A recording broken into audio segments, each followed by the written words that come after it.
Olá, people! This is me, this is Giovanna. Sejam bem-vindos para mais um episódio de Chocolate e História. E esse é finalmente o último episódio sobre as herdeiras da Espanha. Ai, gente, eu tô feliz por estar terminando esse quadro, porque eu ainda tenho outras coisas pra terminar aqui e coisas novas pra trazer, que vocês até me pedem, e eu falo que eu vou trazer, mas eu já aviso logo que pode demorar. Mas é de verdade, assim, eu tô muito feliz por estar finalizando esse projeto das herdeiras da Espanha. Eu acho que são mulheres que precisam ser ouvidas, que precisam ter suas histórias contadas e ter importância na vida, porque a gente vive numa história que é muito machista. E trazer esses exemplos tão maravilhosos de mulheres fortes, de mulheres importantes, pra mim, eu acho que é fundamental, sabe? Pra nossa vida como sociedade, né? Como humanos. Então, eu tô bem feliz de estar terminando essa série, né? As Herdeiras da Espanha. E saibam que isso me agrada muito. Eu gostaria de deixar meus agradecimentos aqui ao Val Castro, que chegou a fazer até um vídeo visitando, né, passando em frente à Torre de Londres, ele que mora na Inglaterra. Val, muito obrigada por esse carinho, por buscar conhecer todas essas coisas que eu trago aqui no podcast, né, e você tá na Inglaterra, e isso torna mais fácil. Muito obrigada. E também queria te dar um parabéns atrasado, porque logo depois foi aniversário dele, mas como os episódios não estão saindo com tanta rapidez, acabou que tá atrasando, mas parabéns, Val, você merece. Também queria agradecer ao Ivanildo da Cunha, que tá sempre aí escutando, conversando comigo na DM do Instagram, trocando ideias sobre Médicis, várias coisas. E Ivanildo, pode deixar que eu vou fazer episódios sobre os Médicis. Só é aquilo, né? Não posso prometer quando, mas vai sair. Também queria agradecer a Bullet Jornal e Café, que é o @Bullet e Café. BULLET Café. Sem acento.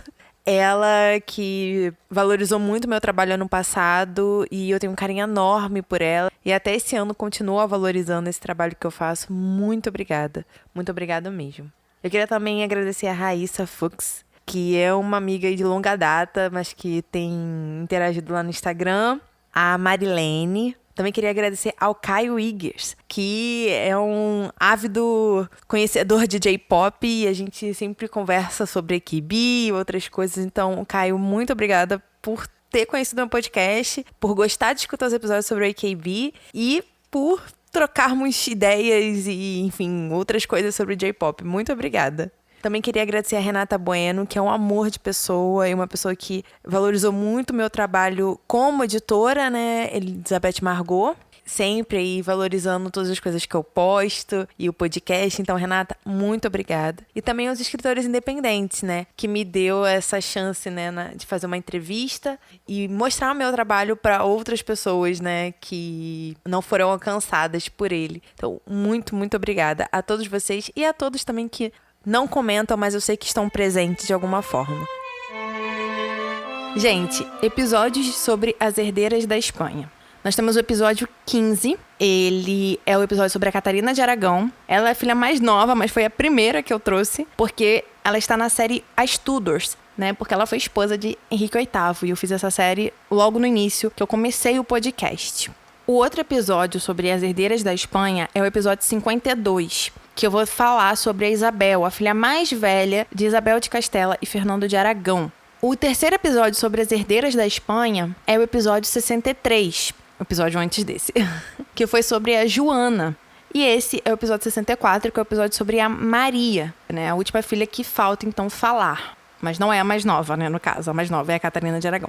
Temos episódios sobre a Isabel de Castela aqui, tá? Temos episódios sobre a União Ibérica, tanto pelo lado português quanto pelo lado espanhol. Então, assim, a gente tem bastante coisa falando sobre Espanha, sobre Portugal, enfim, sobre várias outras coisas. Então, assim, curiosidade e episódio não faltam. Então, bora dar play aí escutando que vai dar bom. O chocolate de hoje, gente, é o soufflé. Eu escolhi o soufflé porque eu acho que ele é muito leve. E eu acho que a história da Maria é isso. É leve. É tranquila.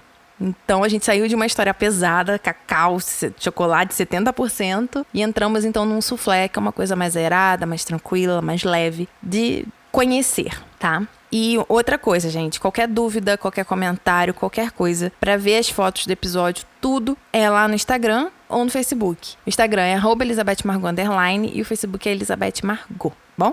Então agora vamos começar o episódio de hoje. Maria, ela foi o quarto filho e terceira menina de Isabel de Castelo e Fernando de Aragão. Isabel de Castelo e Fernando de Aragão tiveram 5 filhos, 4 meninas e um menino, sendo esse menino o segundo filho a nascer. Então, nós tivemos a Isabel, o João, a Joana, a Maria e a Catarina, por último. E hoje nós vamos falar da Maria. E a Maria, ela nasceu no dia 29 de junho de 1482. Ela teve um irmão gêmeo que nasceu natimorto. E a gente não sabe se era idênticos ou não, né? Ou seja, se era uma menina idêntica a ela ou se era um menino. Há essa dúvida ainda com relação a esse irmão gêmeo natimorto da Maria. Mas ela nasceu bem, saudável e cresceu. E ela teve a mesma educação completa, elevada que as suas irmãs e o seu irmão. E assim, gente, não tem muito o que falar da Maria por si só, porque ela era a quarta filha. Então, assim, ela não tinha muita importância dentro da linhagem do trono, somente nos seus primeiros anos de vida. Então, assim, o que começa a trazer mais protagonismo para a vida da Maria é o casamento. E como que eu disse, né? O casamento para Isabel e para o Fernando era uma forma de criar alianças com outros reinos, de ter aliados, de fazer todo um movimento diplomático. E, assim, a primeira ideia para casamento para Maria foi com o Jaime IV da Escócia. Isso se deu na mesma época que a irmã mais nova, né, a Catarina, casou com Arthur, príncipe de Gales. Porque ambos os reis católicos queriam unir as irmãs para manter a paz na ilha, né, entre a Escócia e a Inglaterra. Porém, nesse período, a irmã mais velha da Maria, a Isabel, vai vir a falecer no parto, criando assim uma necessidade de reafirmar a aliança entre Portugal e os reis católicos, né? E como meio que o posto de esposa ficou vago, quem substituiu foi a Maria, foi a irmã mais nova, né, da Isabel. Justamente para manter, reafirmar esses laços políticos, diplomáticos, aliados entre Portugal e a Isabel de Castelo e Fernando de Aragão. Então a Maria ela vai se tornar noiva do rei Manuel I de Portugal. E eles vão se casar no dia 30 de outubro de 1500. E, gente, como rainha, a Maria tinha um caráter muito sério, mas ela também era muito piedosa e se dedicou bastante à costura, à devoção piedosa, à educação dos filhos, à religião. Ela foi uma rainha que não se envolveu em assuntos políticos de fato. E a Maria era descrita como uma mulher muito pálida e magra, sendo que ela foi rainha em um dos períodos mais ricos e importantes de Portugal. Mas ela não se destacou politicamente falando. E nem socialmente também. Ela não chamou tanta atenção assim. Porém, ela influenciava sim o marido. Ela tinha sim uma certa influência. Principalmente em questões de misericórdia. Ela estava sempre envolvida na questão religiosa. Na política religiosa. Sempre apoiando também o marido, né, o Manuel. Por exemplo, o Manuel ele teve alguns projetos religiosos muito interessantes / pesados, vamos dizer assim. Porque ele tinha o objetivo de reconquistar Jerusalém, queria destruir a Meca, a Medina, e a Maria apoiou isso nele, né? Ela tinha a religião como um ponto muito forte dentro da estrutura dela. Tanto que ela foi cofundadora do Mosteiro dos Jerônimos, em Lisboa. E ela manteve contato por cartas com seus pais, com a sua cunhada. Também hospedou na sua grande corte, né? Porque era um período onde Portugal tinha uma enorme corte. Ela hospedou damas de companhia de Portugal e de Castelo, Aragão, Leão, para unir, né, essa aliança de forma até mais social, dizemos assim, né? E assim, o Manuel, ele tratava a Maria com respeito e a presenteava com joias, com roupas, principalmente quando ela estava grávida. E ele apreciava muito a natureza piedosa que a Maria tinha.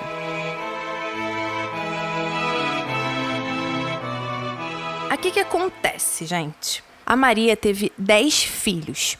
Sendo que 8 sobreviveram à idade adulta. Eu vou falar todos os nomes aqui dos filhos e vou trabalhar um pouquinho na questão da Maria, gravidez, mãe e tudo mais.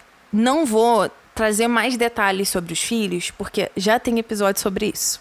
E eu vou falar qual é no final do episódio. Então esperem, aguardem.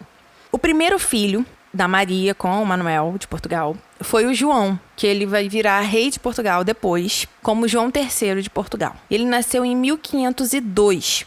O segundo filho foi a Isabel, que nasceu em 1503 e virou a esposa do imperador Carlos V, que era Carlos I lá em Castela, em Aragão e tudo mais.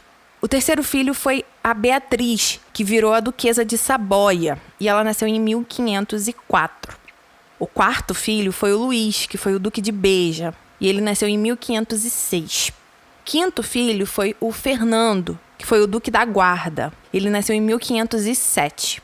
O sexto filho foi o Afonso. Ele foi cardeal do reino, e ele nasceu em 1509.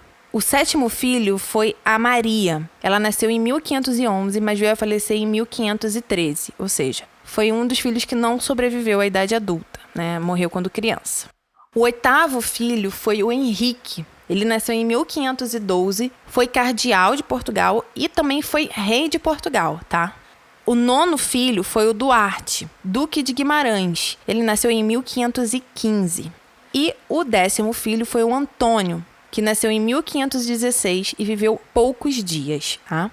E esses são os 10 filhos que a Maria teve do Manuel I de Portugal. O que acontece? Esses filhos da Maria, eles tiveram grande importância na União Ibérica. Todos os 8. E aí o que eu indico para vocês é escutar alguns episódios que eu já fiz e que tá, completo, tá perfeito. Então, assim, para compreender melhor a importância de todos esses filhos na União Ibérica, é melhor escutar esses episódios. Então eu vou falar aqui para vocês quais são. Nós temos o episódio 29, que é justamente a história genealógica da União Ibérica pelo lado espanhol. Nós temos o episódio 34, que traz a história genealógica da União Ibérica pelo lado português. Um adendo aqui que a Maria, ela tem tanto lado espanhol quanto lado português, tá? Só para dizer para vocês que vocês vão ver ela nesses 2 episódios, e os seus filhos também. Nós temos o episódio 37, que fala sobre a União Ibérica, né? A parte 1 sobre a União Ibérica. Nós temos o episódio 41, que é a parte 2 sobre a União Ibérica. Fora os episódios sobre as herdeiras da Espanha, né? Que tem aí sobre Isabel de Castela, enfim, sobre outras várias coisas que vão ajudar vocês a compreenderem essa linhagem genealógica, que é muito complexa, mas que é muito importante para entender o porquê da União Ibérica. E é com a Maria que a gente pode ver isso acontecendo. A gente pode dizer que ela é o elo para essa União Ibérica. Que se não fosse os seus descendentes, não teria ocorrido a União Ibérica. Então vamos seguir na vida dela, porque já dei o spoilerzinho do que os filhos significam. Durante o período como rainha de Portugal, a Maria esteve grávida quase todo o tempo, né? Acho que vocês notaram pelos anos de nascimento das crianças, né? Um nasceu em 505 e o outro nasceu em 506. A mulher não ficou nem um ano não grávida, né? Isso. Ela realmente ficava apenas alguns meses sem ficar grávida e logo depois já engravidava de novo. E isso a enfraqueceu bastante, porque ela teve 10 gravidezes, uma atrás da outra. Então, na sua última gestação, em 1516, ela vai chegar a ficar mentalmente confusa após o parto e vai demonstrar já sinais de fraqueza. Porém, ela vai se recuperar, mas não vai ser totalmente, porque no dia 7 de março de 1517, ela vai morrer em Lisboa, com 34 anos, e muito por causa de todas essas gravidezes que ela teve ao longo da vida. E ela vai ser sepultada no Mosteiro dos Jerônimos. Foi através da Maria, dos filhos dela e dos enlaces dinásticos que ocorreram a partir deles que a fundação para a União Ibérica aconteceu. Tanto para a união dos reinos, quanto para a separação dos reinos. Porque quem separa também é descendente da Maria, por causa de um dos seus filhos.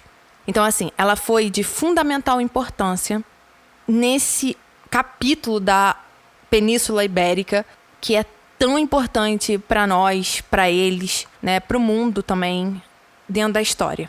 Se não fosse pela Maria, talvez não tivesse acontecido isso. Então, assim, ela foi uma mulher que não teve grandes feitos, mas ela foi fundamental para os caminhos que a história tomou. E ela deve ser respeitada, ela deve ser vista como uma mulher que foi guerreira, porque aguentar 10 gravidezes assim não é pra qualquer uma. E ela foi muito foda, foi muito pica fazendo o que ela fez. E seus filhos foram o que foram, tá bom?